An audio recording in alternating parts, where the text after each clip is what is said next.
hour shift, something that the training department wanted to do in order to give those folks the opportunity to experience the 24-hour environment, and also to have time to teach them, because we know that after midnight different things happen in the call load that we experience, and also pass on in the morning and things like that. So try to give them the full experience as soon as we can so that they're ready to meet the challenges when they start being on the road by themselves. We anticipate them being off of their orientation in early January. And when they get off of their orientation, our plan is to then place Rescue 34 in service. Rescue 34 is slated to be on the east side of the city. That's the focus of that unit, was to serve that area based upon the call load that area experiences. And Chief Cowart and Chief Taylor have been in discussions with a group in the east side of Gainesville in order to house them. So we think we may have a location for Rescue 34 and Rescue 3 as a temporary status until we can build out Takachali. And that all would take place in January of 2020. So a lot to look forward to with that, and a lot of work for our training staff and Chief Cowart and Chief Taylor to get that project finished and completed. But we're excited about that. It's that time of year, and it's hard to believe. We just finished, it seems like, we just finished the budget process, and we're now starting the next budget process for FY21. Our budget is due December 2nd to Budget and Fiscal Services, and we had a meeting last week to kind of give us direction to all the departments in Alachua County, to give us direction. And the direction that we have received from the county management staff is that we are to present a flat budget. The commission has a desire to roll back the millage rate for general fund. And what that means to us is that our budget should remain just about the same as last year. Well, we know with the pay raises, it's difficult for that budget to remain the same, so we already have some increases that we're anticipating to our overall general fund budget. And so we have to take that into account as we present this new budget. So Cheryl and I have talked about different ways, different ideas that we've had, and different ideas that have been given to us about some needs that we have. And so we're going to be asking for some one-time purchases this year for our budget. That'll be the main focus. Now, we're still going to present information on EMS data. We're still going to present information about how busy our rescue units are. We will have all that data ready for them to look at and to review. But keep in mind, once we receive direction from the county manager, that's what we have to go with. We can make recommendations and we can give her the information, but ultimately it's the Board of County Commission's decision and her decision as to how much we are funded. So we're going to work within those rules. We will do the best that we can to try to get as much as we can to make sure that the citizens and the customers that we serve are protected and adequately cared for. Along the lines of our budget, there's two other things that are really big ticket items and things that we need to discuss. We anticipate that our fire assessment will go up this next year. There are the raises that need to be covered in the fire assessment, but also we have quite a few building projects that we need to get underway, and we need to have the financing to be able to do that. We're looking at building Station 80 on Southwest 24th Avenue. We're looking at building the Hague Station. And all those projects, when you talk about building a permanent site, that's a 3-year project. And you have to have the funding in place to be able to do those things. So we will be asking for an increase in the fire assessment. We'll be working with our consultant in order to do that. I'm not sure what the political climate will be as far as raising it. I know that some ideas have been dropped to the commissioners to be on the lookout for it, to expect it, that we're going to be asking for it. And so I believe we have enough support for it. We'll see how that works and how that goes. The other thing involving the budget and a big ticket item is the build out of Takachali. As y'all know, we rented space in Takachali, and that remodel of that building initially has been priced out at about $600,000, and we believe we have found the financing to be able to begin that project this fiscal year. We are working with the federal government and ACA and it's basically like a rebate program for our Medicare expenditures on the amount of transports that we do. And so we are looking at getting back several $100,000 from the federal government that should pay for the Takachali project. So another bit of good news that we're looking forward to.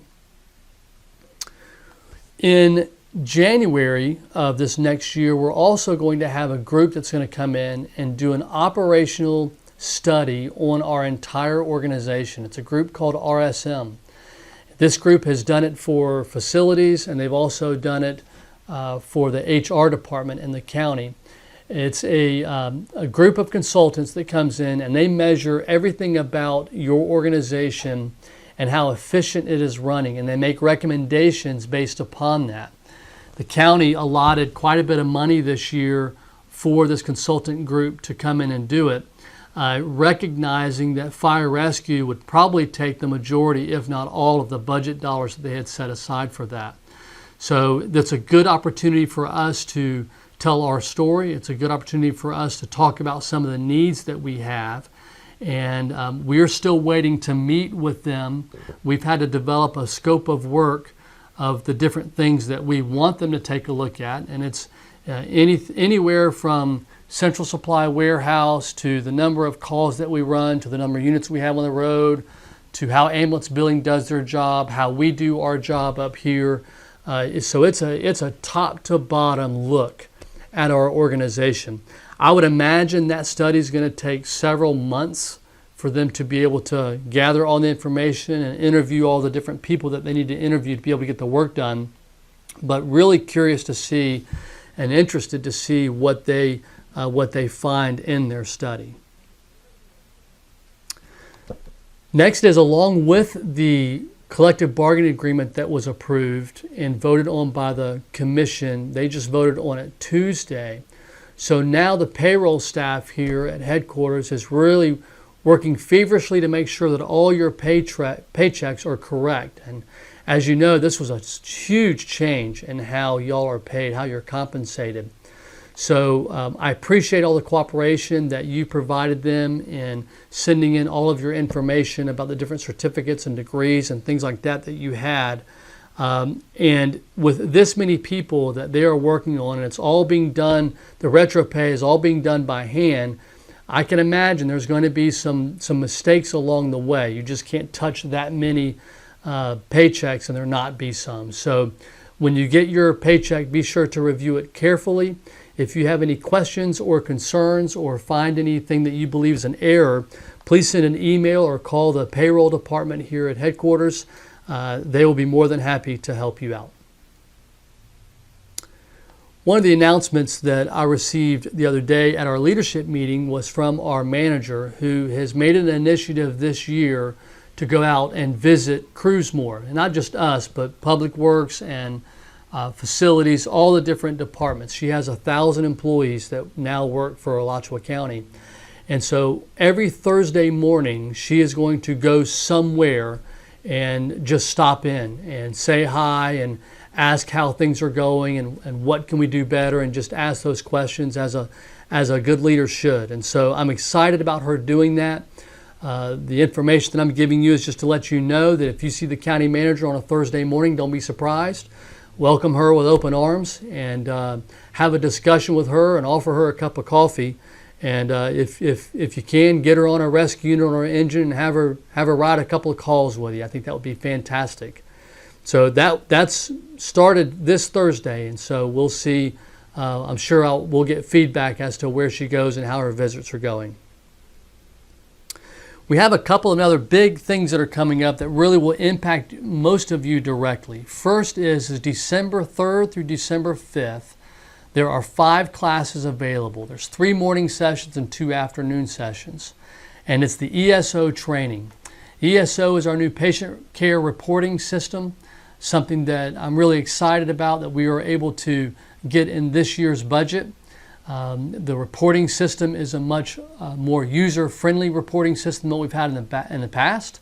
It's also going to help us a lot when it comes to data and being able to pull the back-end information so that we can prove our case whenever we are trying to do evidence-based medicine or trying to improve our equipment or the number of units that we have on the road. So December 3rd through 5th is mandatory training for all of those individuals who normally do reporting system work, whether it's fire reports or patient care reports. So be sure that you sign up on Telestaff for one of those 5 slots. It's very important that you receive that training. We are going to go live with ESO on January 1. So I know that Captain Tanashan has put out a website for you to play around in ESO. So you need to get familiar with that reporting system because it's going to happen January 1. Fire Marshal Adler had sent out an email the other day, and I just want to remind everybody, cards that are supposed to be placed on all the units, that if you have access problems to a business or to a resident, you're to fill out that card and send it into the Fire Marshal's office so that he can follow up on it. The Fire Marshal has some powers that not everyone has, and so he can go to the different zoning committees, he can report them, or he can just go out and make a visit to the residents or to the business and let them know the different things that they need. So it is part of the fire code that we have access to many of these residents and businesses. So be sure to fill those access cards out if you have a problem. Just keep them in the clipboard in the truck so that you have them on a scene if you need it. The other thing that the Fire Marshal has been working on is a smoke alarm program. And so November 27th, you're going to see a big media blitz that's going to go out.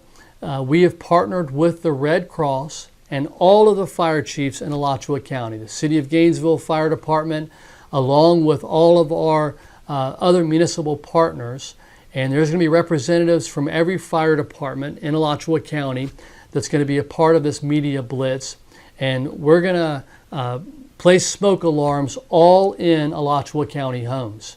The Red Cross has purchased or has had donated to them pallets of smoke alarms. And so this is a great way for us to provide customer service to our citizens, but also ensure that they are safe.